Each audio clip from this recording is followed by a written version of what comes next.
And so, like, I had to, like, ghost her nicely. Well, it wasn't, like, completely ghost, and it was kind of like a haunting. Like, I know my head. Can I interest you in some sex? You banging cars, I'm gonna talk shit about you. It's 6:30 on a Sunday, and you are rolling live with Arlow and Adam. What a bomb square. Square. Can't even talk. You said square. Stuttered. You just ruined it. I did. We had a bomb scare here in Tahlequah. Somebody called a bomb scare. See, I did it again. Why can't I say that word? I can't say that word at all. Yeah. Go ahead and put your fine ass mama back on the phone. You know what your shirt's made out of? Boyfriend material. That's right, everybody. Welcome. You are rolling live with Arlow and Adam. What is up, buddy? What's up, brother? How you doing? I'm doing well. I thought you were going to say AA. I don't mess up. It totally threw me off. I'm Adam Richmond, and with me, as always, is Baywatch of Oklahoma's Employee of the Year, Arlow Jumper. What is up? Same old same, big dog. Same old, man. It's been a heck of a week, man. We've got all kinds of stuff. We did our first to that location, our first live feed from CBD Plus and Lotus Gold Dispensary yesterday, and I am still impressed. I've been thinking about it ever since we walked away. Impressed by their storefront and how, words cannot do it justice. You had told me multiple times how clean and how professional it is, and I thought part of going to a dispensary is part of the overwhelming hot box of marijuana, and you walk in there and it's so much fresh air, and it's just so fresh and so clean when you walk in there. For real. And the only time you really even get a dust of that aroma is when they open the actual packages in the cabinets. So and let you see what you're getting. For real. Yeah, that's it, dude. That's why I love that place. And I just love the people that work there, dude. I mean, I've known Candace, Pete, Burner. I've known all those three for numerous years. They're just really good people. You know, so I have a whole lot of trust and respect for them. That's why I enjoy doing business with them. You bet. Big shout out to CBD Plus and Lotus Gold Dispensary for putting up with us yesterday and for supporting the show. Also, a huge shout out to all of our other sponsors, including the Wild Turtle Nutrition, just across the street from Cherokee Nation. The address is 17632 South Muskogee. Once again, right across the street from Cherokee Nation. You can get all your Herbalife supplies there. I use their product multiple times per week for those all natural teas that are actually good for you. It gives you that energy and pick me up without that hard crash and all of that stuff in the energy drinks that is terrible for you, and also those natural teas that double as protein to replace meals and help you burn through that weight that you might be trying to lose or pack on those muscles. Okay. How's it going? Absolutely.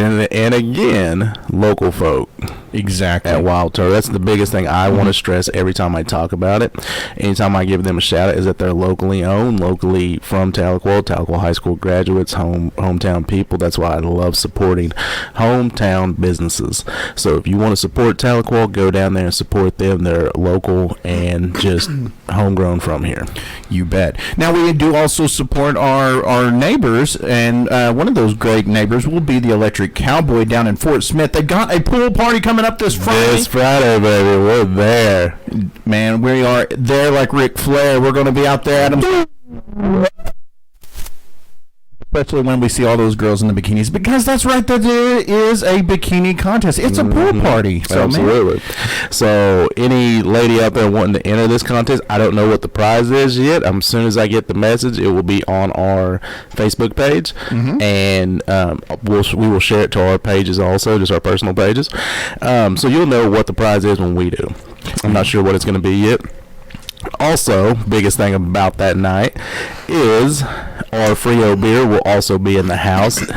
Frio and Jeff Hatfield will both be representing that night down there. So come down, get some Frio, try out what we've been promoting, what's been sponsoring us also, and don't forget the address down to the Electric Cowboy, 6107 South 31st Street, Fort Smith, Arkansas. Baby, where Fort Smith plays at night. Remember, it's Friday night, so it'll be open till 5 a.m. Man, all this talk of Frio's got me thirsty. Absolutely. Delicious. And I have switched full-time to Frio from Bud Light, and not just because they're paying me, but because it is actually a good natural, or not natural, but it's a good beer. It is very comparable, so don't let the low price point fool you, and actually revel in that low price point. Great beer does not have to be a great expense to your budget. Get out to your local grocer, liquor store, gas station, wherever you buy your booze, and get down there and get you some of that fresh Frio American brewed. Wherever you see it stocked, just pick it up. You betcha. And man, that was good. I'm gonna have you another one. So carrying on with this week here, how's your week been? Dude, I was busy. Yesterday, I had bouncers all day in addition to our show. I've been running like a madman on my day off. Well, I know that. I don't have days off. Yeah, me neither.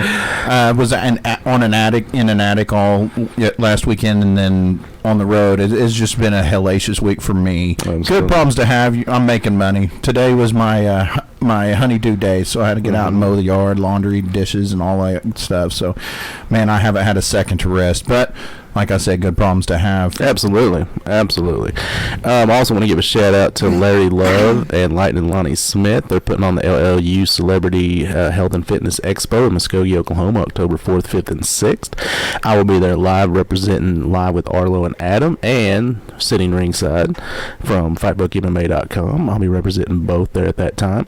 I have tickets that we're going to start giving away next week, this coming week. It's going to be a click, like, and share. We're going to put your name into a raffle, and so what you're going to do is you're going to like our page and tag a friend and share it and see how many we can get. And once you follow those instructions properly, we will put your name in the database. That will do an automatic drawing on Sunday night on the show live. That's awesome. And it'll be for 2 passes. Awesome. And remember, folks, be sure you like our Facebook page, like all of our social media pages, our YouTube channel, and all of that stuff. We never know when we're going to be doing a giveaway. Ever. But since we've been taking on these new sponsors and we've been doing these live feeds, they've been providing us with some swag to give away. Mm-hmm. And we have yet to do one on our page, which I think we probably will this week, do you think? Oh, yeah. And we also do giveaways on our live feed. So we're going to be live outside the Electric Cowboy in Fort Smith Friday. We'll have some stuff to give away with us. I'll also have a set of tickets for the event there at the Electric Cowboy at the pool party on Friday night while we're broadcasting live. There you go. You'll just have to do a challenge or a survey or something. Yeah. We'll figure something out for you. Hell yeah. So be sure you like our pages. All of our sponsors are tagged there in the description of the Facebook video that you're watching now. Whenever the show's over, be sure you like each of those pages too. You never know what they're going to be giving away, especially with their new partnerships with us. Remember, we are also out on all of the major networks. You see here in between us: Spotify, iHeartRadio, iTunes, Google Play, all of them. Anywhere you get your podcasts, be sure you check us out and give us those likes. And the numbers have been bumping up. We got a lot of new listeners yesterday, man. Absolutely. It was awesome. Absolutely. Well, I mean, it's when we do these live feeds, that's why I love setting up live feeds anywhere. Mm-hmm. I'm also in discussion with, it hasn't been guaranteed yet, but we're also in discussion with that suicide awareness walk on Saturday. I'm working on getting us set up from noon to 12:30. So hopefully we can get that going through. We'll make that happen, do another one, we'll pull in some more people, see how big we can make this show. Right. So now that we've paid all the bills, we can actually get to the fun stuff. The reason you guys are actually watching this and listening to us as you put those, put our nice soothing sounds inside of your ears. Stupid. You stupid. What can I say? I just love the sound of my voice with these new headphones I've gotten. I'm glad someone does. Absolutely epic. You know what? There's no accounting for taste. Apparently, hearing like sound is in the of the beholder. Obviously, that's why you're half deaf. True story. Even your own ears can't stand you. They said, man, we're done. We're out of here. Shut the door. I guess one too many of those booty calls from the dirty girls back in the day gave me an ear infection, ruined my ears. So, yep. I don't. That joke's I much better. I have no idea where you were going with that. I don't know. I just said, yep. It popped in my head. I was like, oh, that sounds funny. No, it I was didn't. like, yep. That's just where I'm leaving. The great thing about YouTube is I can edit this shit out. So. Well, why edit our mess ups? Who cares? That's true. Who That's cares? true. Let's enjoy being alive, man. I need to get that sound effect for the baseball. As I swing and a miss. Swing and a miss. That's how it happens sometimes in life. Dude, it's been a big weekend for football. Like, the Sooners, dominated last night. Yeah, but we knew they were going to kill them. We did. We knew. We called that at the CBD Plus USA. The Cowboys done whipped up on the Redskins today. So that was also a pretty good win. Dak Prescott had a really good showing today. Dak had, the first quarter, we were horrible. Yeah. Horrible, dude. I was like, where in the world was the team last week? Mm-hmm. And then second quarter, he hits that 57-yard strike to Smith, and that was it, dude. The route was on, and we never looked back. That's what I'm impressed with. Like I've said again, like I said yesterday, I'm impressed with his poise and his accuracy this year. His off-season work, finally he's done off-season work, and it's showing. Mm-hmm. And that's where I want to see. That's where and this goes for any player, whether you're Pop Warner, Pee Wee, junior high, high school, collegiate, whatever you're in right now. Do the off season work. If you want to take it to any other level and you believe in yourself and you think you can, you got to put the work in. Right. I mean, and that's what he's finally doing. First year he looked like a stud. Second year he looked like a dud. Last year looked like a stud. Studish. I think his run game is what helped him more with Ezekiel Elliott. But, I mean, it is what it is on that aspect. Sounds like the story of my life. Sometimes I'm a stud. Most of the time I'm a dud. But it bounces. That's a lot of people, man. That's a lot of people. He's just hitting and missing. So I'm hoping he's going to be more consistent with this year and from here on out. Because if they end up giving him a contract, I don't want it to be wasted. Right. Like Jerry Jones has been doing for years, giving people who don't deserve a contract. So sorry, I need to watch that. And what pissed me off also was your Raiders completely just fell apart in the second quarter. Oh, don't get me started. I was sitting there watching. I had to turn it off because they were impressive the first part. First quarter, 10-0. They weren't. Nobody was touching the quarterback. No one was touching Card. No one was on it. I mean, they couldn't hold them. Yeah. I'll tell you what I'm really proud of. Jamal Jacobs. I think it's Jamal Jacobs. Their tailback. Yeah, is from East Central, from Tulsa. Really? I didn't know that. Great story, man. I heard people who knew him. Like he lived out of a car with his dad and his brother for a short time. Grew up hard, grew up the hard life, lived the hard life, and came through and showed that hard. Again, like I was talking about the younger kids, put the work in if you think you're that good. So, just keep putting in the work like he did. Yeah. And look where he's at. He was like a 4th-round draft pick, but he's making the best out of being the 4th-round draft pick. Yeah. He got to the show. Right. And you can't have an end point. That's what I tell people. Like, I get a lot of people who, I do a lot of help with people, whether it's physical, mental, whatever, emotional. There's a lot of stuff I help with people with. And the one thing I notice is that people tend to have an end point. Right. And that's the problem. You can't have an end point. Like, a lot of people's like, oh, I want to make it to the NFL, but then they get to the NFL and that's it. They didn't want to be a better player. They just wanted to make it to have it the end point. Mm-hmm. Or someone says, hey, I want to lose 50 pounds, and then that's it. They lost 50 pounds, and that's it. Well, then do something with it. Yeah. I don't mean that to sound rude. No. But, then do something with it. Start testing yourself. Start testing everything that you did that got you there. Start... you lost 50. If you got more to go, then shoot for more. Mm-hmm. Try something else. Keep that going, because once you hit those endpoints, it's where people quit growing. Never settle for good enough. No, absolutely not. Yeah. And like I said, that's where people always mess up, is they hit those endpoints. Mm-hmm. They just have they just have one goal. Right. And that's it. Then they hit it, and it's like, where do I go from here? Mm-hmm. And then that's where the decline starts. Just want to give a shout out to Richard Cunningham, Northern Ireland in the house. What's up, brother? Woo! It's good to have you back, man. We were just talking about you yesterday at CBD Plus USA. He's our validation that we are proof positive that we are multi-natural. National. Too much Rio. I was telling I was telling the girls yesterday, the girls in the crew over at CBD Plus, the girls and guys over there, I was telling about you, Richard, over in Northern Ireland. I said, we got a guy from Northern Ireland named Richard Cunningham. I said, always chiming in. It's good to have you back on the show, Richard. One of these days you have to call in. That's right. Let me turn my sound down. I forgot. You know, we've also had, and we're just kind of covering a little bit of sports because a little bit of sports has been happening lately. Oh, yeah. You know, we cover hot topics. Last night we had Tyson Fury match. Tyson Fury fought last night. I forgot all about that. Now, he showed a lot more resiliency again. Got his eye split open, had like a 2-inch gash across his eyebrow. Holy crap. And that's not a long region to have a 2-inch gash. And it was like, it's deep. Like, Google the picture. Okay. And the ref didn't stop it. I'm really surprised the referee did not stop that. Because realistically, he's not seeing much out of it. And it's bad. Just go to images. I bet it will pull up in images real fast. Yeah, I can't do videos there anymore. It is. This one right here. Yeah. Look at that thing. And then they got some other ones like where he's getting it stitched up.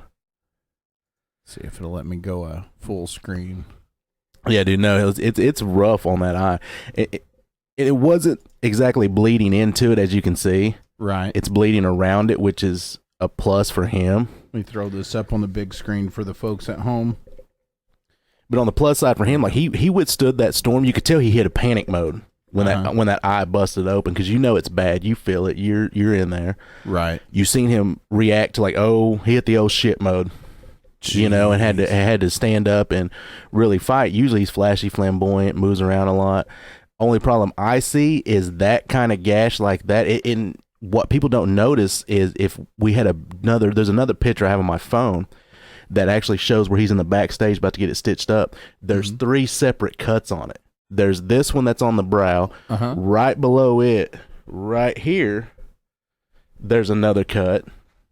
Like a small tear, and then over here on the edge, there's another small tear. So there was no fixing that in the fight. No. He had to finish that. Did he end up winning? Yeah, he won a unanimous decision still. Oh, he took a decision bleeding like that. What round did that happen in? I want to say midway, like 6th, 7th. Damn. So he still had to deal with the onslaught. Oh, my God. He still had to deal, and even if it was one round, just dealing with one round is scary enough. Well, that's what I'm saying. And I'll tell you what irritated me was the ref didn't call this. When they would separate him, the guy would rake his glove across his face. That's BS. Yeah, dudes. I mean, I saw it twice in there. Him lacing. It's called lacing him. Okay. You turn your glove over, run across his face. Richard, did you watch that fight last night? I know you're a huge boxing fan also. And then they had a UFC fight also, which was Cowboy Cerrone versus Gaethje, which me and Roberto called. I called 2nd round knockout. It happened in the 1st.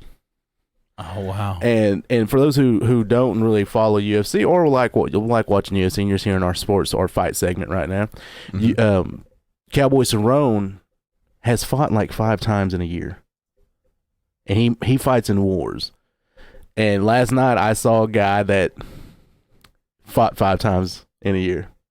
Jeez. You know what I mean? It's just I can't imagine fighting that many times because this isn't just a couple of hours deal. This is, months of preparation, studying tape, analyzing your opponent, figuring out, getting inside of how they move, their physiology, and all of this. In addition to conditioning yourself and preparing as a defense for this stuff. And I get what he's doing. He's coming out of one fight, going almost right into another training camp because his body's ready. Okay, yeah, but I can see that. At the same time, it's not healed. You took 25 minutes, anywhere from 15 to 25 minutes worth of punishment, and expect yourself to come back. And then he stopped a few people, and he got stopped a few times. Last 2 fights, he's been stopped. Jeez. So I'm like, dude, you need to take some time off, rest. The thing we were talking about on sitting ringside Thursday was, I said, how does a commission allow this? Right. I don't get how a commission lets a guy who, because no one's died from it yet. Probably so. Sadly, that's it. And if they don't watch it, he could be the first because they're not. Doctor comes in, checks his eyes. Are you okay? Yep. Yeah. And if he wakes up dizzy through the rest of the day, I got hit in the head. It's a little concussion. I'm all right. Oh, what do they call it? CTEs? What is it? Yep. CTE. Yeah, it never hurt nobody. Mm-hmm. Fine. Yeah. Sorry. It's just part of the job. And he will be the second one to come out big time on having CTE. First of all was Babalu Sobol. He came out with, like, he can't walk right. Like, he sways, his balance is all off. Well, and we talked a couple of weeks ago about the nightmare Diego Sanchez is very punch drunk. Very punch drunk. Yeah, absolutely. And he'll be another one. And it's just because of the style they fight. And what sucks about being from the school of hard, having a doctrine in the school of hard knocks is that's all you know. Yeah. And that's why these guys get done. And if they didn't have a job while they're in this, or didn't have something to fall back on, they keep fighting. Because it's a couple, and some small promotion, some startup promotion will bring them in and let them be a punching bag for their up and coming kid, and that's what it disgusts me sometimes. But I understand the nature of the beast. But just because you understand it doesn't mean you still can't disagree with it. That's why I disagree with where Diego and Cowboy will probably be within the next 2 years. So that does raise a bit of a question, especially for the casual fan such as myself, somebody who doesn't know all of these people, doesn't know all the histories and stuff.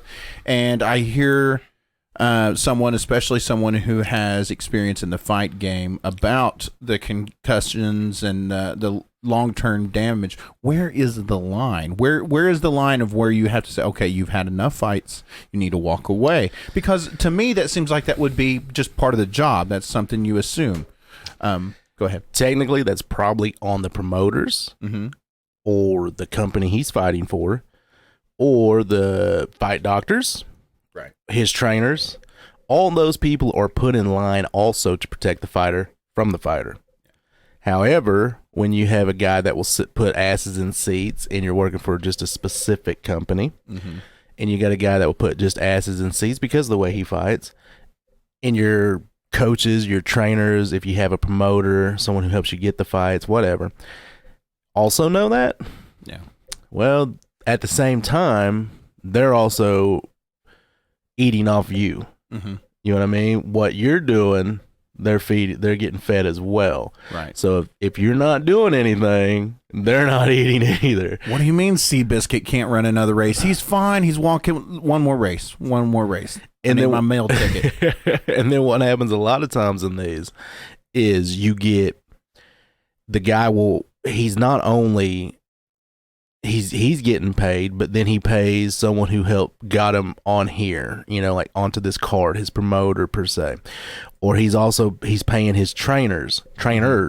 Yeah. He's got a grappling coach. He's got a wrestling coach. Because those are two different things, jiu-jitsu and wrestling, two different things. So if he has a grappling plus a wrestling plus a striking, okay, there's 3 coaches. Plus the guy, let's just say he has a random wild hair of a guy that does his corner. Yeah. Who understands the whole game but can't show you that, so he brings in these people. Right. Now you got like 3 to 4 people you're paying out to, and possibly a gym fee. Jeez. So you're looking at, and some of these gyms are not cheap. You're looking at $150, and if you're training there a year and you're training, paying them based on your fight, the gym part, now a guy's getting paid twice because he's also the coach in the gym. There's so many ways some people get hustled. Some of it's not that way. There's really good people in there. I'm just throwing out worst case scenario. Yeah. Best case scenario is you got a lot of people that love you, and a lot of people that, even though they're getting paid off of you, they're still looking out for your best interest. I don't see the best interest in this. I don't see him paying out horribly, but I see him being the bread maker, obviously, for somebody other than just himself, because no one's told him take a break.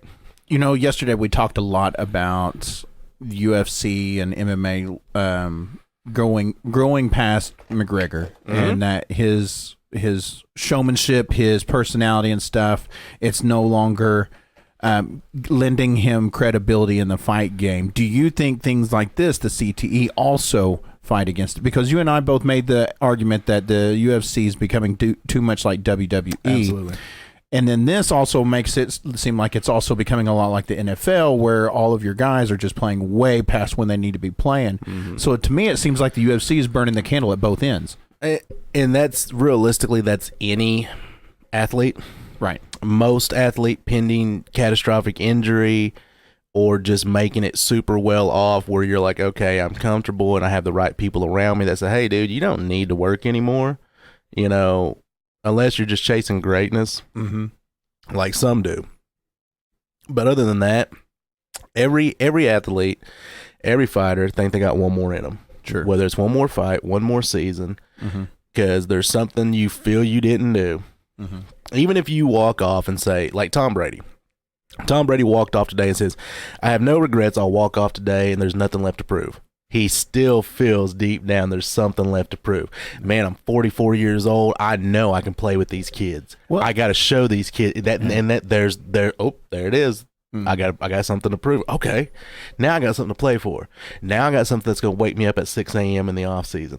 Now, or probably 4 a.m. It's going to wake me up at 4 a.m. in the off season, you know, and have me working out till noon, and then taking a nap, and then coming back for cardio at 5. You know, I got something that's driving me to that. Right. I'm bringing in all the best health coaches in the world, you know, to work on my nutrition and work on age, you know, the right way to work with someone at his age to bring him in. So that's where everyone stands, especially fighting. When we lose, I guarantee Cerrone justified it in his head by the time he got back to the locker room. Oh, well, he only caught me. He got lucky. It was a lucky punch. Yeah. I just got clipped, man. It could have happened to anybody. I've done it to people. I guarantee he's already thinking of his next fight, sadly. Yeah. Ugh, that sucks. Well, I really do. I mean, I know the thoughts and prayers has become such a cliche anymore and is kind of hollow, but very much so. I hope he's okay. I do too. I do too. He looked brutal. He when he got knocked out, he was fine. He got up and gave me an interview. But I don't like what the ref did. Right. He got caught and just went straight down, just folded like a wet noodle straight to the ground. Yeah, and he covered his head up, and the guy he just folded and barely put his hands over his face. And I give Gaethje really a lot of credit. He turned and looked at the ref, and looked at him and went like this, and the ref just stood there. So he went over there and hit him in the head, and the ref looked at him. He does it again, hits him again because he has to. Yeah, you know. So he hits the guy again and looks at the ref, keeps throwing his hands up like, "What are you doing?" Yeah. So finally the ref stopped it, and I heard the best thing I've ever seen out of a fighter. He points at the ref and goes, "Do your fucking job."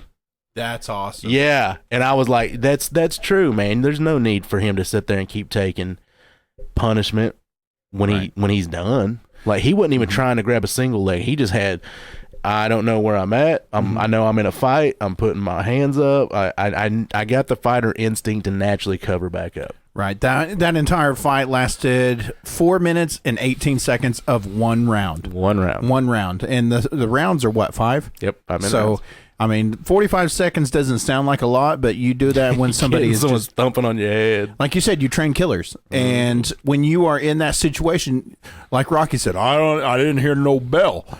You do not stop. Don't protect yourself. Do not stop. Never. It doesn't matter if they're up, down, upside down. Just they're laying killers. Lifeless until you hear that bell and get pulled off. You don't stop. It's like that old saying, wounded animal's a dangerous one. Yes. Well, and we saw it in the fights we went and watched. Dude was out cold, and you and I both looked, why is he not stopping? He didn't stop the fight, and dude rallied and ended up coming back and winning it, which was a great fight. But me and you still both disagreed that it should have been stopped, and it's just for the principle of the fight. Dangerous. It is, and that goes into the ref. In which I had a great conversation with Chris Lieben, and he talked about that he believes every ref should be some type of ex-fighter. Sure. He said because you got a different feel in there, you got a different zone you get into in there, and I agree with him on that aspect. I think you need to know what you're not just seeing, but you need to know what they're feeling. I know it's a weird analogy, but have you ever cut the head off of a chicken before? Watch it run around? They still do it. And fighters are very much the same way. You put that muscle memory, that instinct into your body. It doesn't matter. Once that consciousness has detached, your body will still keep going. Once that parasympathetic nervous system is designed and made to work that way, that's how it's going to work. And that's not your mind. Your parasympathetic nervous system is the muscles that say, hey, do this, do that when you move a certain way. Danger, yeah. Cover. Your parasympathetic nervous system is your fight or flight method. Do you think incidents like this is putting Dana, and not Dana, but the UFC as a whole, in danger? Do you think if he was to not make that call or delay the call and then Donald end up getting permanent brain damage, that they could be sued? I'm sure it's in the contract. He wouldn't get sued because it's in the contract of, and or death. Yeah. At the end of it, a lot of times. That's true. He wouldn't get sued per se, but I don't even think it would be a black mark on the sport or the company or him, sadly, because they would jazz it up by making this great collage to feed to the fans of how brave he was, how it just happened sometimes. He was a hero. He dedicated his life to fighting. And then he would have an office job at the UFC, not be able to function like he used to, or be able to take care of his family probably better than he did fighting, based on that sacrifice. And then they let the ref go. Well, we've done what we can. Well, he didn't follow the correct protocol. He was this. He's missed this. Okay, and they may not even mention that again. They may hype you over with this hero line, and then just silently release him from. Sounds so perfect for what they would do. Yeah, and it's a lot like what the government does. Very much. Yeah, it works both business and that government aspect side, like covering up shit like that is what it would do, sadly. Yeah, that sucks. Well, I mean, I hope he's okay. I hope it didn't get anything, but yeah, that actually absolutely sucks. You know what? Speaking of, we mentioned on the NFL, and to get into the news a little bit, did you see that a bit of an anniversary came by in the last couple of days? I posted that anniversary. It's a 7-year. Why are you laughing? This is sad. It's a 7-year anniversary of the death of Manti Te'o's girlfriend from leukemia. I mean, cancer sucks, man. That's so bad. Cancer is horrible. I'm not laughing at cancer. I'm laughing at his girlfriend.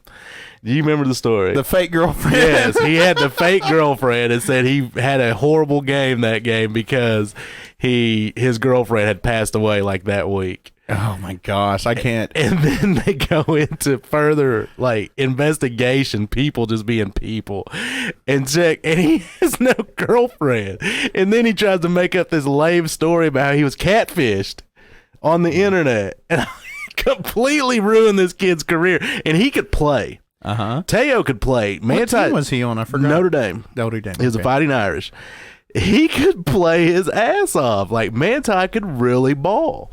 Yeah. And then he comes out with this god-awful just excuse to say, oh, I had an off game in the biggest game of my life. Talk about a snowball of a lie. Just everything. Like, if I was going to come up with a lie. I was dead at the time. To come up with why I had a bad game. Yeah. I wouldn't have said, it's because my girlfriend died. Okay, that's probably the kid in him. You know, that he was he was like 20, 21, 22, maybe right? He had a concussion, got knocked all the way back to 5 years old. Thought he was, maybe so. Maybe he watched a movie the night before, right? Walk in the Clouds or whatever, and thought that was his life. Now that's horrible.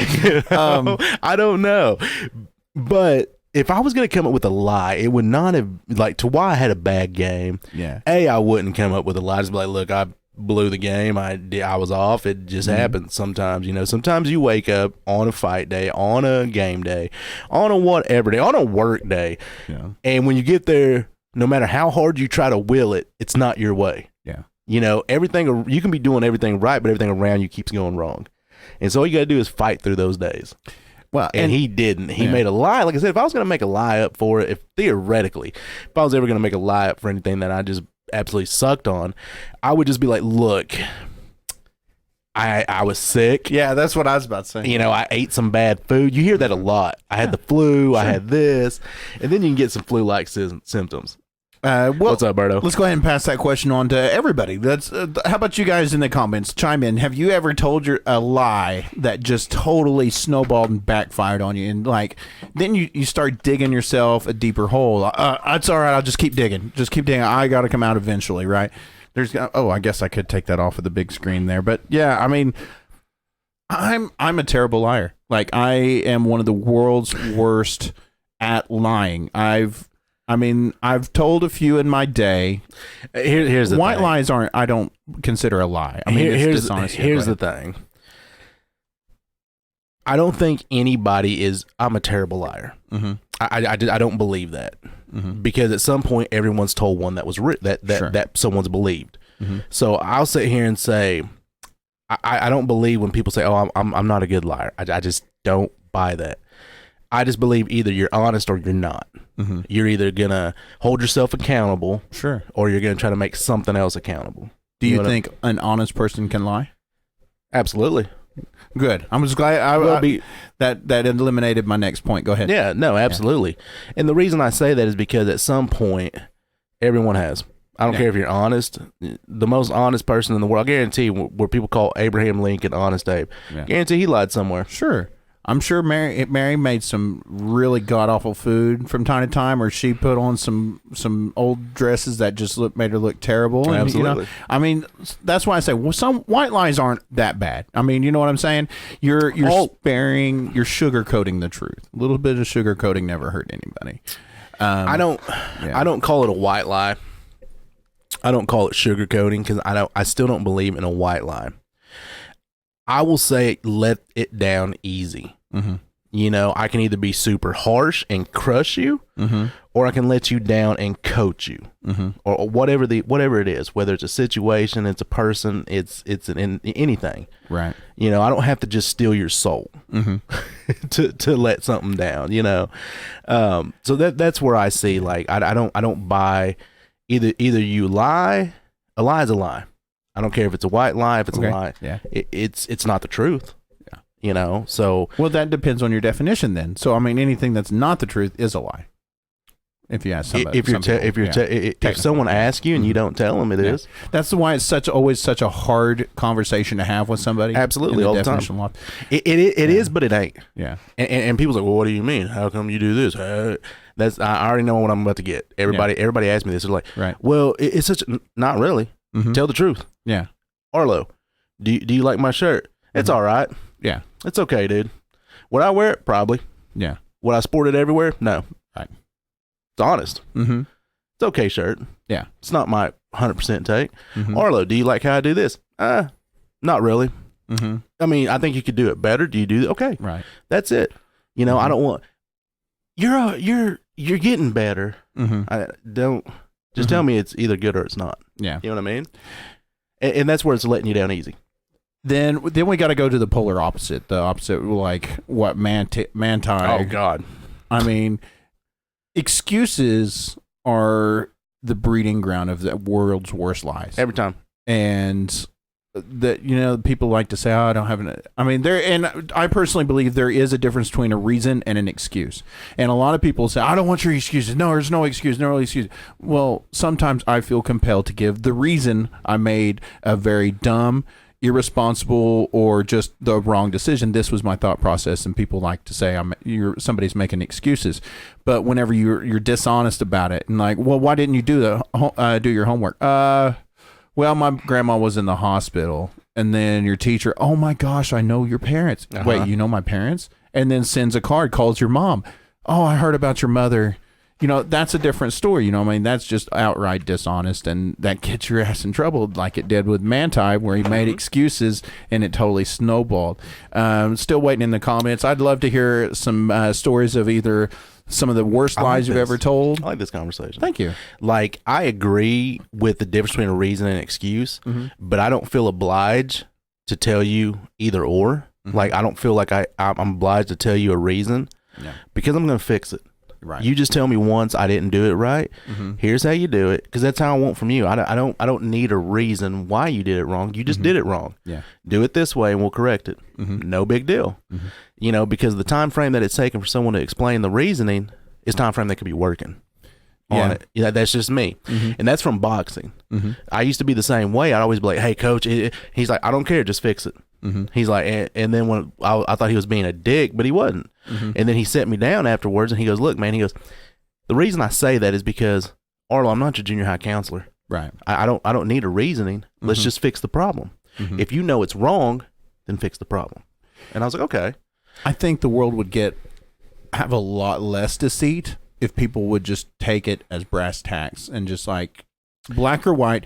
And instead of just pressuring, why did you do this? Why did you do this to me? Why did you lie? Why did you not do this? I told you better. You know what I'm saying? You grill them. And then when you put somebody on the spot and you just intensely put that pressure on them, that's when excuses come out. That's when people lie, because in an irresponsible, dishonest kind of way, this is a human nature of a way to try to find an easy way to get yourself out of that situation. Absolutely. Because they don't hold themselves accountable. Right.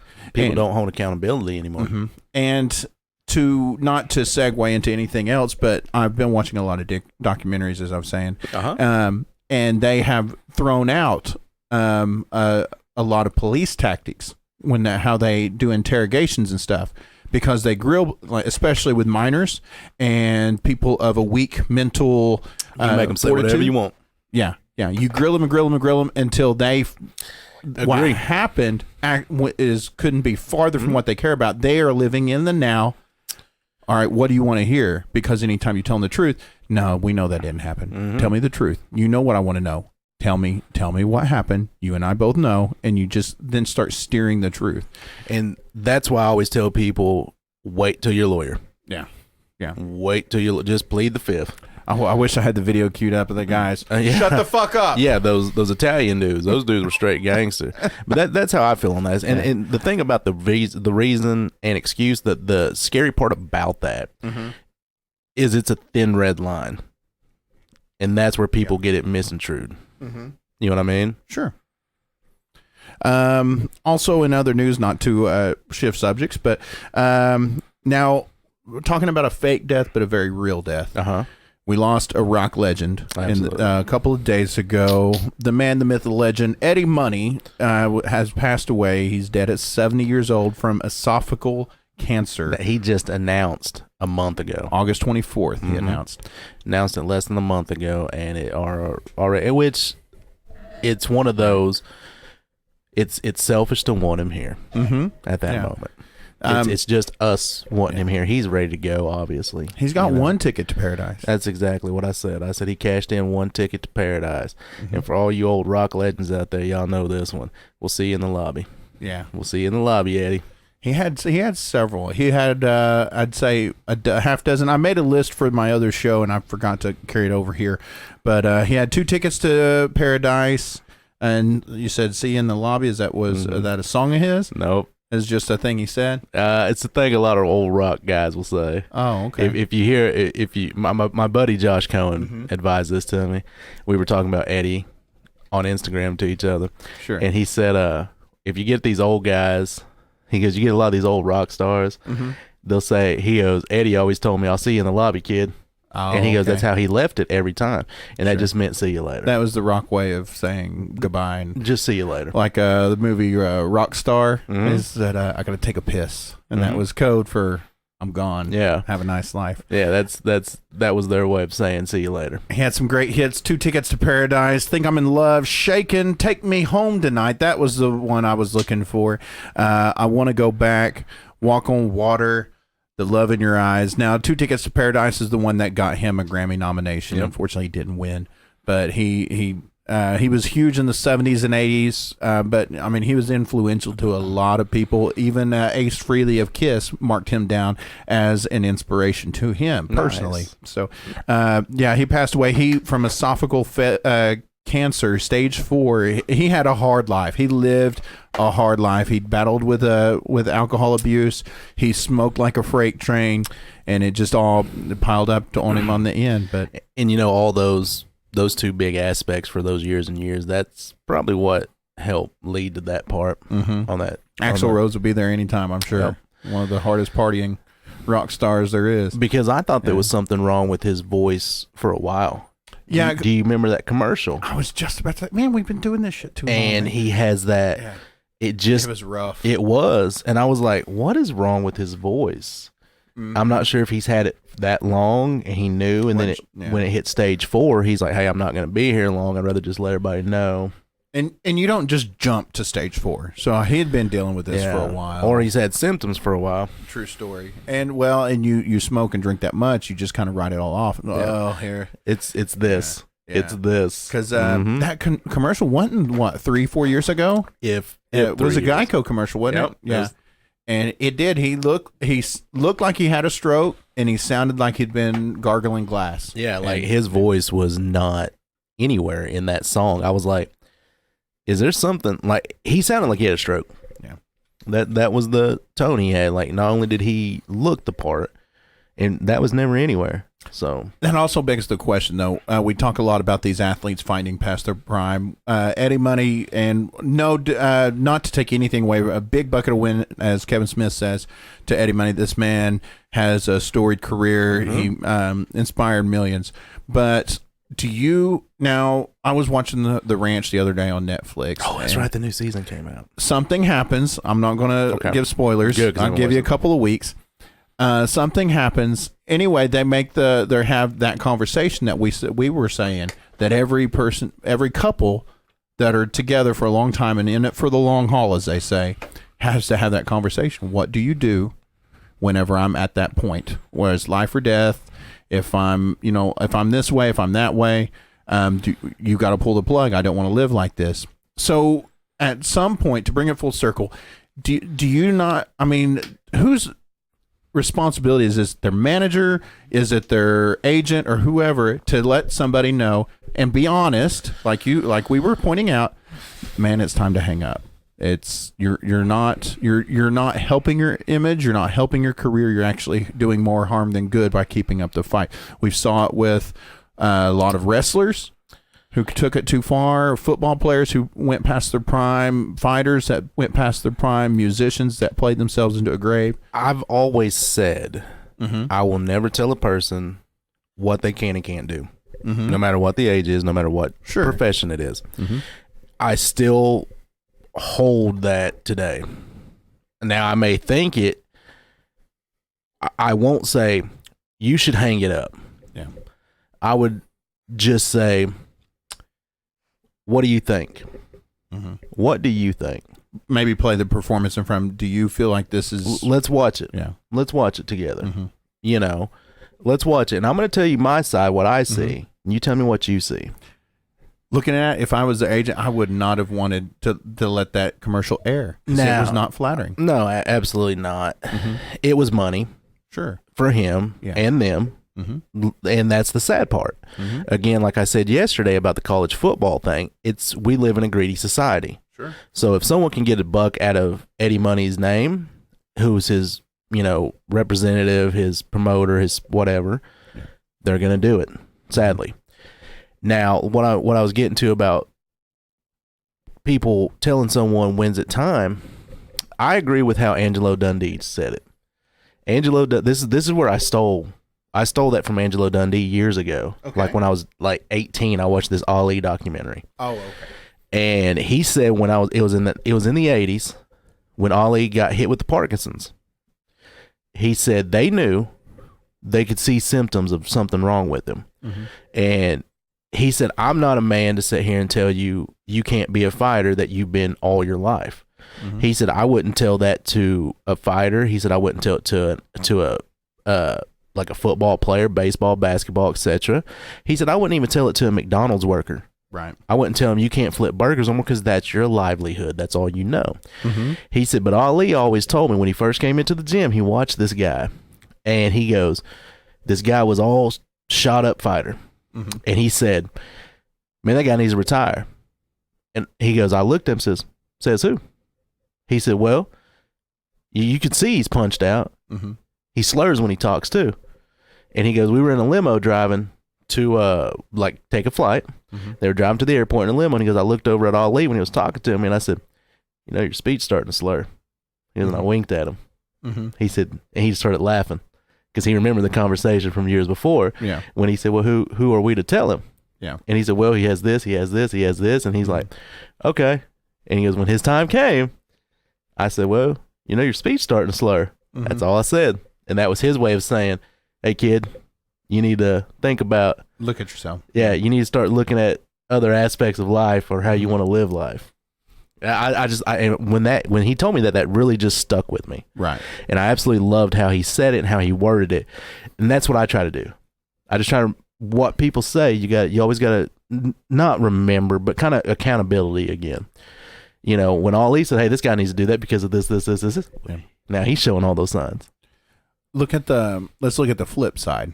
Let's look at those who kept going despite their time running out. Freddie Mercury.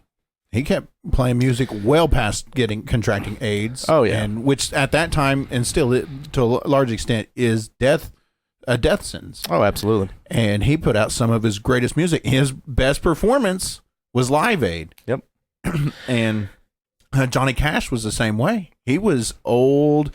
He wasn't getting around. And Hurt. Oh, dude, Hurt. Yes. One of the greatest renditions of that song. Like, you can't top that one. If you know anything about Trent Reznor of Nine Inch Nails, who first wrote and produced Hurt, he does not license his music out. He absolutely anti-establishment in every single way, which is ironic because now he composes music for documentaries and TV shows. But he was not going. None of his Nine Inch Nails stuff is used. But he allowed Johnny Cash to do it, and Johnny Cash did it, and he said he now owns that song. That is his song now.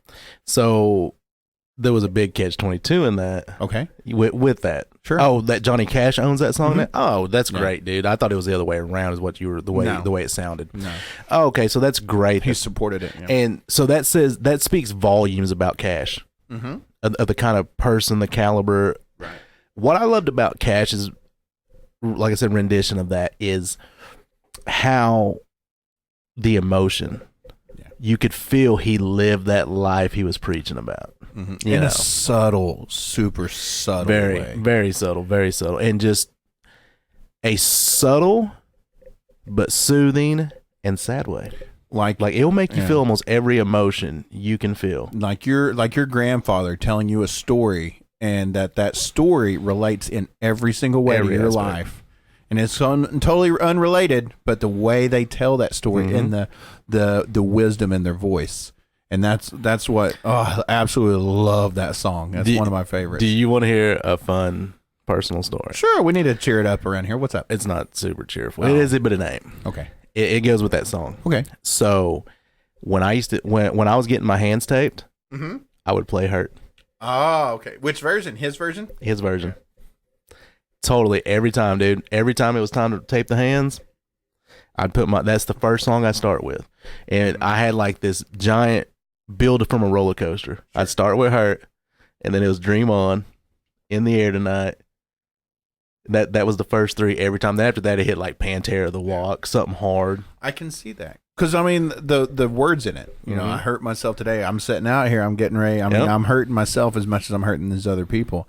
And on top of that, it's a meditative. I mean, it's very somber. It's very, and very metaphoric.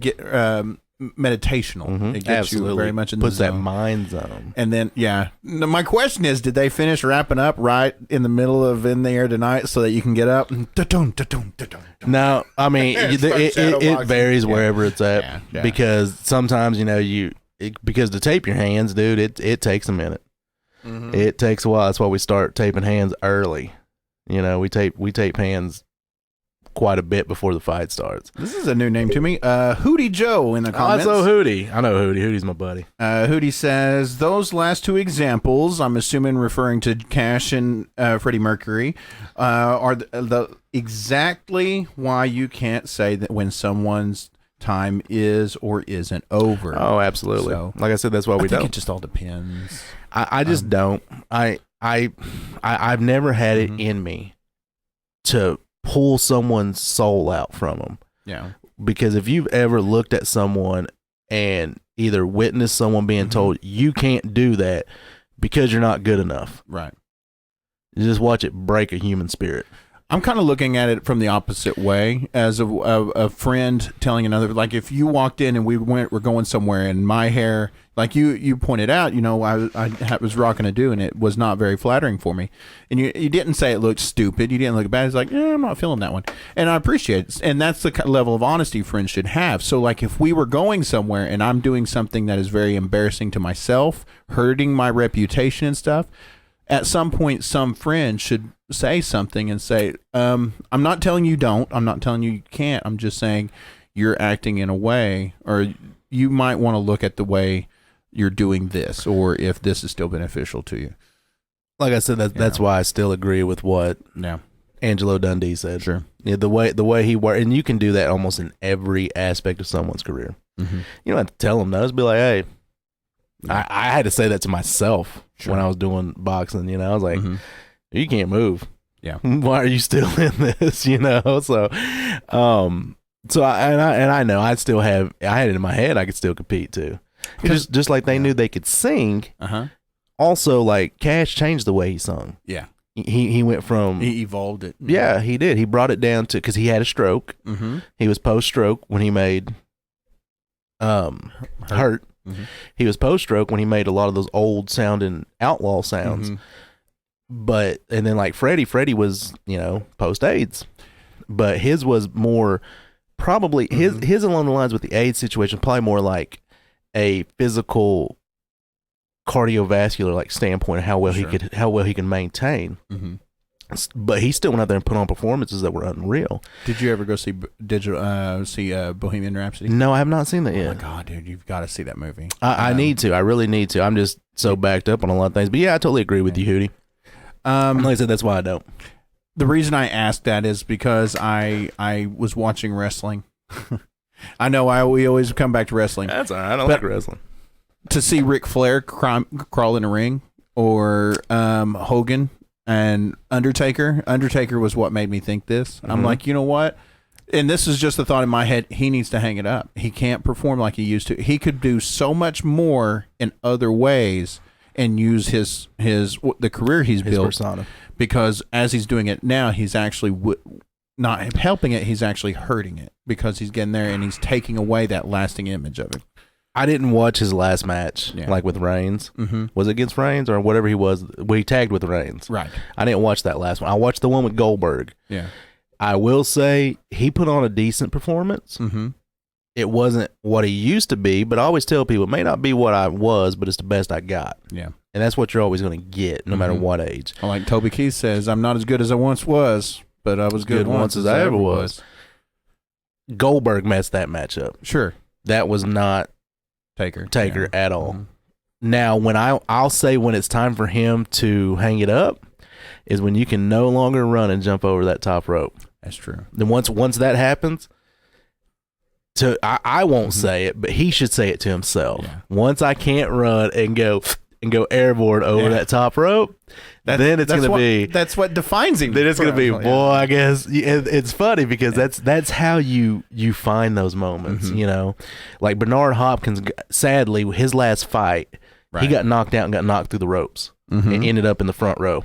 Literally. He landed up on the press row table. Wow. Knocked out. Now, when he came to, he had a lot of excuses. Now, I guarantee he never fought again. So he realized, damn, dog, you're taking a lot. It hits that moment.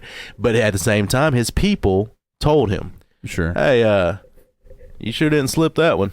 That's how it's time to hang it up. I won't say it, but I'm going to mention, do you see that? Well, do you hear that? We're talking about people performing past their prime. This isn't a legit. Oh, that's the wrong video. This video right here goes with everything. That Louis Armstrong? Yeah. Oh, yeah. That video right there goes with everything. I'll go ahead and play it because since I've already pulled it up, let me pause that so I can get it all queued up and ready. I had it all going until the wrong thing came up. So. If you follow our page, please do. If you don't, it's Arlow Adam Live on Facebook. This is how we're live right now. But if you're listening on Spotify or all of those other networks, go ahead and chime in because we are so much more attractive in person than we are in your ears. But we still got it. But we also like to play these videos and stuff. And one of the videos that we posted this week. It's all the way back. Oh no, it's not. So a baseball brawl broke out. Oh, what is that? I have no idea what that is. What in the world? What in the world are you playing on your computer? That's what I'm trying to find. What were you playing before I got here? Did you work on your salsa moves? Maybe. I don't have Spotify running, I don't think. Are you saving trees? Oh, okay. It was on one of those other web browsers. Okay. Were you saving trees? You asshole. Or bees? No. Okay. I mean, it's cool. I mean, I'm glad I came in. Asshole. Oh, I guess it's on this Facebook page. What? That is weird. I don't know what it is. All right. Well, you get to listen to this music.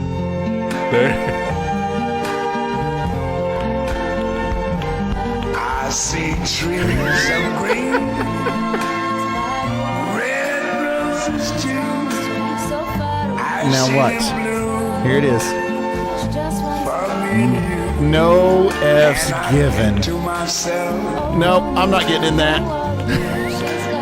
Can you believe this shit? He just turns his back. It's just like, man, look at the sky. That's a good sky view tonight. That's such a beautiful sunset. He's just looking off in the back, dude.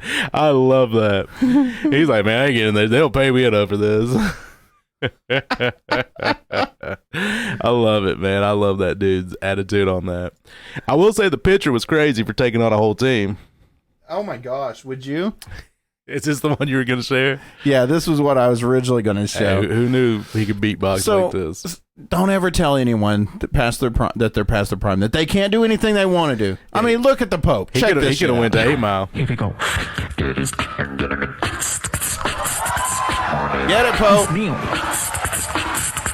It's that Jesus fire. He's fire on that beatbox, boy. Wait for that beat to drop. So wrong. Why did I post that? Because it's freaking hilarious. It is hilarious. To be fair, Berto posted that one first. This is true, but I posted it to our page. I love shit like that, though. I love it when they post, just like do those weird mashups that make no sense. Freaking hilarious. So, we since we're doing the viral videos, we love to I give. agree, Berto. What was Saving it? trees. It's Adam's porn. It was on that tab. I promise, man. We're gonna put that Adam hashtag saving trees. This is hilarious. This one, dude, that you found. So, in this week's Hold My Beer Champion of the Week, brought to you by Frio American Brewed, this lady decided it would be a good idea to take some selfies in front of a goat. And you know what? She might be Instagram's goat. Let's go to the video. There's no sound. There is sound. Not on this. Not on what you got going right now. I don't know why. But she says, hey, it's trying to headbutt me. And then he goes off and headbutts her. Oh, there we go. There we'll we pull go. it back. That's what she said.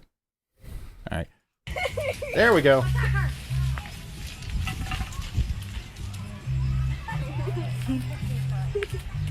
It's trying to headbutt me, bro. He ain't trying. He ain't trying. You know, the guy holding her Frio is just laughing his ass off. Oh my gosh.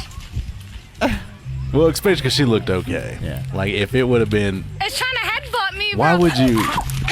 I tell you, and normally I would never revel in somebody's pain, but that moment, and what I feel this way about everybody girl who does this, all right? The duck lips. That's when she, you know It's what? trying to headbutt me, Go bro. ahead. There you go. That's what the duck lips He was give you. so measuring himself up. She thought he couldn't reach. He was so just finding his range. He's like, I got you. I'm going to get you right here, girl. Duck lips. Right there. And I love the slow motion. Yes. I love the Trying to slow headbutt me, motion bro. is my favorite. Yeah, I mean, what did you expect Yeah. to get that close, that low to a goat? He'll headbutt your shin. Any animal. Yeah. Yeah. I don't get people's ineptitude of life. Yeah. That was this week's Hold My Beer Champion of the Week, brought to you by Frio American Brewed. Great beer for great videos. Exactly. Because nothing gets you Quench better. your thirst quicker than a Frio. Thank you. Yeah, totally. I've got to agree. And we've all done shit like that, though. You know what I'm saying? We've all gone to a zoo. And done something stupid and had something, it backfired. I can see you going to a zoo and taking a picture in front of a bulletproof glass bear enclosure. You know, the Brahma bulls or the bears here or whatever. You know, something. Me and the silverback's going to fight. There 'Cause you they go. call me the silverback. Yeah, and then Harambe decides to jump over and beat your ass. And then I rock bottom him. I just catch him mid-flight. Just RKO. Out of nowhere. I would probably at least give one shot, so at least I can get hit. At least I get one hit in before I die. I love those videos. That's how it should be. When they put RKO or stunners and stuff across people as they fall and shit. Absolutely, So Birdo. At hilarious. least we're in good company. You're still. I gotta say, okay. Do you want to hear the "You're Still Young" hashtag? Yeah. Okay, me and Birdo, we were talking on our other show Thursday, sitting ringside, and Birdo, we were talking about GSP. GSP is talking about making a comeback at like age 38. Age 38 to come back and fight Khabib. Mm-hmm. Birdo was like, I said, I think GSP's a little too seasoned. Taking time off, coming back, injuries, etc. Mm-hmm. I said he retired, for a reason. And he wants to come back, fight Khabib, which is a money fight, and they'll make that fight happen. Right. And Birdo goes, no. He goes, I go, how old is he? He goes, I don't know. Let's check it out. So Birdo checks up the age. He goes, oh, he's only 38. He's still young. I looked at Birdo and said, Birdo, how old are you? That's what old men say when you're in your late 30s. So that's why we started the hashtag "You're Still Young," because Birdo was telling me a 38-year-old man still young enough to go. Man, I bet Birdo can still do some of that gang banging down there, tearing up those streets. It's never too late to build an empire. Roberto, I was like, that's what them old guys always say to you whenever you're getting that stretch of age, like, and they're like, "Oh, you're still young." Says who? Right. Dude, the dust ain't blowing, man. I farted. You're That's it. like yesterday when you were talking about, whenever you start getting arthritis, dog, I already got arthritis. What are you talking about? Just trying to be nice. I had arthritis at 16 when that first knee operation hit. See, don't bother telling Arlo those white lies. Don't sugarcoat it, because I'm not. I was like, dude, I already got it. What are you talking about? You just either fight through it or you don't. Right. Well, and speaking of, people can still get into some wild and crazy stuff, no matter what age they are. I mean, let's take these folks down in, let's see, where was this? It's somewhere in Missouri. They got some police. Well, of course it was in Missouri. I wonder if it was their cousin. Unless you're from Missouri and listen to the show, we love you. Police responded for a fight inside of a hotel, and then it turned out it was just two women having loud sex. I said, who has not been there when hotel comes up and says, what's going on? It ended with a security guard getting shot at. So one of them had a gun. Now, not that far, just the other part. Okay. Has not been there. But what's funny is they left. Right. And one of the females said she left her phone. Mm-hmm. They came back, and that's when the security guard got shot. I don't know the rest of that, but how do you go from having loud sex? So they got kicked out too, I believe. That is not how any of the pornos I've ever watched ended, man. That's not how that you went. answered the door and as the security guard, and it's like, oh, do you ladies need a gun? I've got one. Hey, looks like you could use an extra hand. Wow. Hold on, let me get the Pope to beatbox for me. Yeah, let me get the beatbox machine over here. And then, I mean, that is some intense scissoring. You know what I'm saying? I mean, how the hell do you do that? I don't know. I guess maybe I didn't watch enough of the pornos to see how that really happens. Well, been with two girls. Touche. I'm just saying. That's a true story. I'm just saying. There's a lot of things. Excuse me while I go call that suicidal hotline real quick. Oh, Lord. But yeah. So they're getting jiggy. And apparently they are very skilled at what they do. Absolutely. They know how to use what they've got. And got themselves kicked out of a Days Inn hotel in Loch Raven Boulevard in Towson. And then when they came back, the security guards were there, I guess, to probably forcibly remove them. I'm going to guess there's more to this story if we actually dug through it, because I'm being that loud. Anyone who's ever been there in that situation, you don't normally just get kicked out. I don't know if you're into the rough sex like these girls were, and there's enough noise complaints, the hotel will kick you out if you're making too much of a ruckus. That's over and over though, not once and done. If everybody complains at the same time, they're going to send somebody up, and Hey, what's going on in there? No. Are you okay? Not always. I'm just the saying, parties I'm- I've been to at hotel rooms where we partied, even if the music gets too loud. That's partying, not partying. Well, if we had yeah, true story. I'm just saying, dog. I've lived the single life I guess. for a long time. There's some. That's where I'm going with this. I pass it. Yes, I'll that's pass where it, I'm going with that, dude. Because hotels are mostly you can hear a lot of stuff if you do get loud, and not intentionally, right? you know. So I'm guessing these ladies got either embarrassed or someone pull. You know, that's where I'm gonna guess. If there was more to this, I almost guarantee the argument started beforehand. And when they got kicked out, and then they came back for the phone, and it continued. Oh my gosh, I'm reading through the story. This is the worst day ever. So what happened was this: when they returned, a woman, 34-year-old Allison Daughtry, had gone into the lobby and began to argue with the hotel staff. I'm assuming after they've asked them to leave. According to the guard, Daughtry pulled out a handgun, pointed it at him, and the guard tried to take the gun and wrestle it away from Daughtry to the ground, causing the gun to fire and strike a door frame in the lobby. Meanwhile, the Baltimore City Police was outside heading into the patrol car. And so it's just basically everybody come in, the gun went off, somebody got shot. And yeah, that's insane. And nobody would have got shot had she not pulled that. Nobody would have got shot if she didn't pull a lot of things. Yeah, exactly. Maybe she wasn't pulling. She don't sound like she was pulling anything. She had plenty of tools in the toolbox, I think.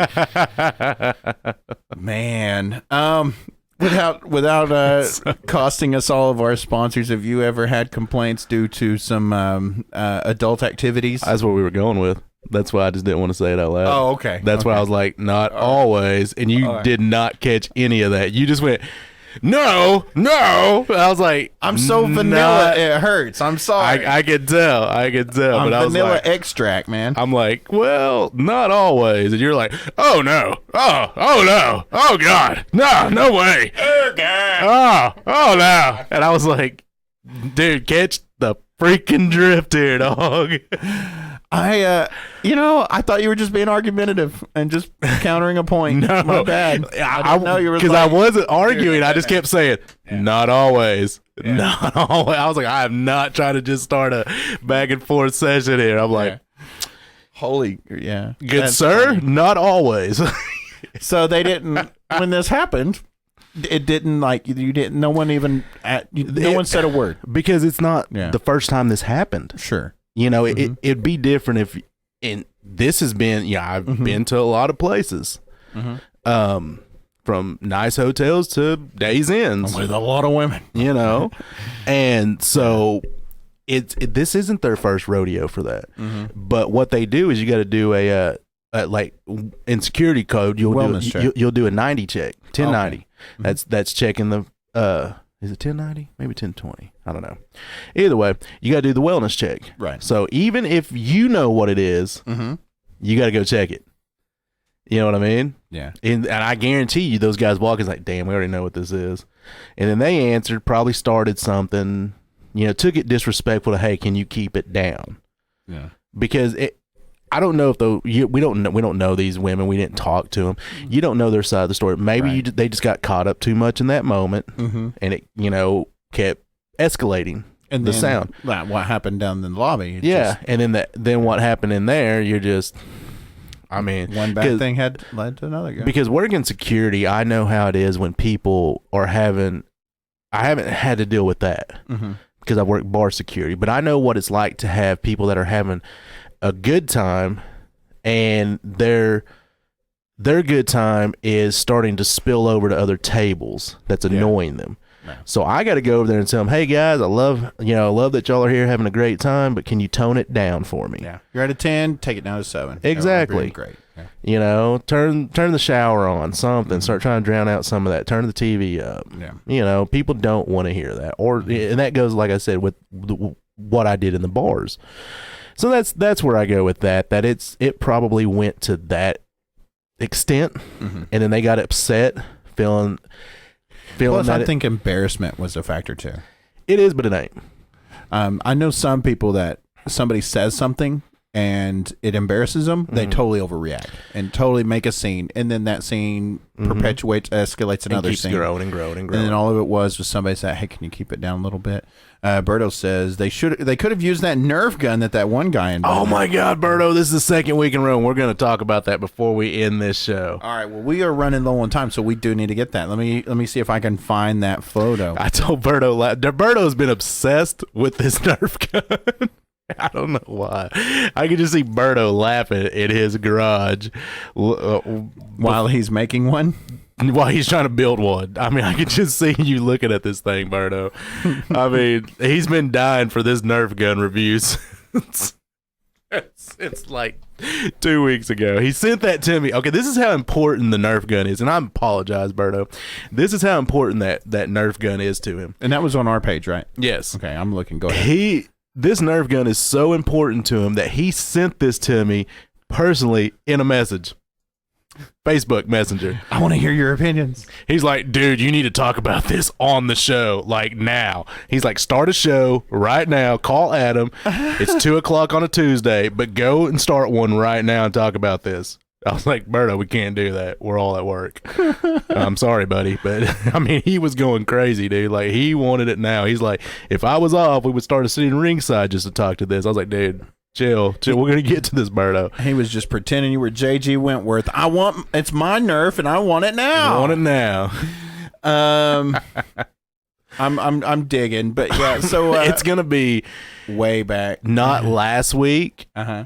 The week before. Not even, God, it was probably, what was last Sunday? Come on, Facebook, so slow. The 8th? Yeah. So it was, I bet it got posted somewhere around the 6th or 5th. Mm-hmm. If you can find that day frame, that time frame of the day, I bet it was posted during the 5th or the 6th time. Sure. Actually, let me just see when Berto sent that to me. There you go. So hang tight, folks. We were doing this for a dear friend. And while we're at it, we got to give a huge shout out to Berto of Fightbook MMA. September 3rd is when he sent that to me, so I imagine that's when it's somewhere. I'm getting back there. But yeah, a big shout out to Berto Villa from Fightbook MMA. If you haven't checked out his website, if you are even curious, remotely curious about MMA sports, whether it be boxing, cage fighting, any of that good stuff, head on over to fightbookmma.com. Check out his site. He's also Arlow's co-host for his other show, which he is live every Thursday at what's your time again? 8 o'clock. I don't remember. I keep wanting to say 8:30 because ours is 6:30. 8 o'clock Central Standard Time. There it is. And yeah, sitting ringside, they're doing great things over there. Oh man, so this is like a full-on video. Full on, dude. Like this dude made. Holy yes. hell. Yes. Let me pull this up. This is epic. This is pretty. I'm not going to show that whole video, but yeah. So, what's the coolest Nerf gun you guys have ever had? I bet you don't even come close to this. As close as this, dude. This dude. Hey, Berto, does the video show it fire? Because I want to see it fire. Dude, that is truly legit epic. And he built that. You can see it's homemade. I see the electrical tape. Uh-huh. I see all the tubes. That chamber is cool. That feeds it. How does that not get jammed? And man, he looks straight out of Nerf Resident Evil, man. Resident Nerf. Nerf-pocalypse is what he is. Oh, he got me with a mask. I'm a sucker for a mask. Could you imagine going to play? You're a 6-7-year-old child, little Timmy, with your Nerf gun, and Dad walks out like the fucking Terminator. Just pulls that one, and you know he's got the big heavy boots that clang when he stabs. Ka-ching, ka-ching, ka-ching, ka-ching, click, click, and then you just hear. It probably doesn't hum like that because that's the gas powered part of the motor doing that, right? And I can't picture gas power pumping that Nerf gun without blazing darts coming out. And you know how Nerf guns fights always go because you guys sit there and shoot each other for like 10 seconds, and then everybody freeze. I'm out of ammo, and then you gotta stop and you gotta pick these little things up. Berto said he wants one. Oh my gosh, that's freaking hilarious. That is the coolest thing I've ever seen. Yeah, I want to see it this time. Pulling up the video. Captain Xavier. Okay, that's the build. Oh, the video. Man, look, he's even got another gun in the chest. Oh, dude, he's gangster. Full-fledged body armor. And there's another gun down in the corner. Dude, he is as legit as they come. Holy hell. Nerfocalypse winner right there. I so want to go into like a Nerf war with this dude. Like, not against him, but beside. He's showing how. There it is. There's the shooting. So we got to go on with it. Big shout out to Oh my God. Holy okay, gosh. that is totally cool. Berto, this is a great video. Nerf Rival Minigun is what the video is called. And you see, it's electric powered. Yeah, well, electric, not gas, though, like the other ones. Sure. It's either that or it could also be an air compressor. Yeah. Because he's turning a knob. Right. Did you see it? Yeah. I didn't. We'll have to go Still back. Going 2,000 round capacity. He has to hop occasionally to get the balls to go into a hole. That is insane. Can you imagine picking him all of those things up? No, that's why he has kids. True story. A 52 card pickup for the 2019 version. Coming in at 100 rounds. So there's the chamber, the ammo. Get I out need of to make a better here. housing for that. Holy But I just put them hell. There is also my battery warning right there. It's battery powered. When the backpack is closed, you can still reach the reload pot. Holy hell. This guy's not way too much in the. I love it. He So can you market clip that and this sell that for like on $100. The original feet. Oh, I bet you he could sell it for These 3 times that. I they are bet somebody would disintegrating pay rings. $300 for that. Oh, and it's easily, really, but not really everyone. Yeah, no. And so if you put it at 100, that Oh, makes yeah. every Then kid's we'll do wish some more list. tinkering. There- Oh my God. You know what I mean? And every parent is pissed off at that point because those things are everywhere. Yep. That's why I won't hardly buy my kid Nerf guns because I don't want to pick up all those damn darts, let alone Legos. That is epic. Berto, thank you for sharing. Remember, folks, we are a live show. You guys can call or text in 918-973-0377. You can also send in emails to arlowadamlive@gmail.com if you've got a story you would like for us to talk on. If you'd like to us to maybe even looking for advice and you'd like to get our opinion on something, shoot us an email, arlowadamlive@gmail.com, or send us a text at the message, or you just message us on the page. Also, be sure you like, follow, subscribe this video or our page, however you're listening to us. Even if you're on those podcast networks, be sure you give us that support. Those numbers do matter. And, Bigsby's getting a little hypersensitive there. Anyway. Saving trees. Just popped right up on your phone. And bees. Bees and trees. Hashtag bees and trees.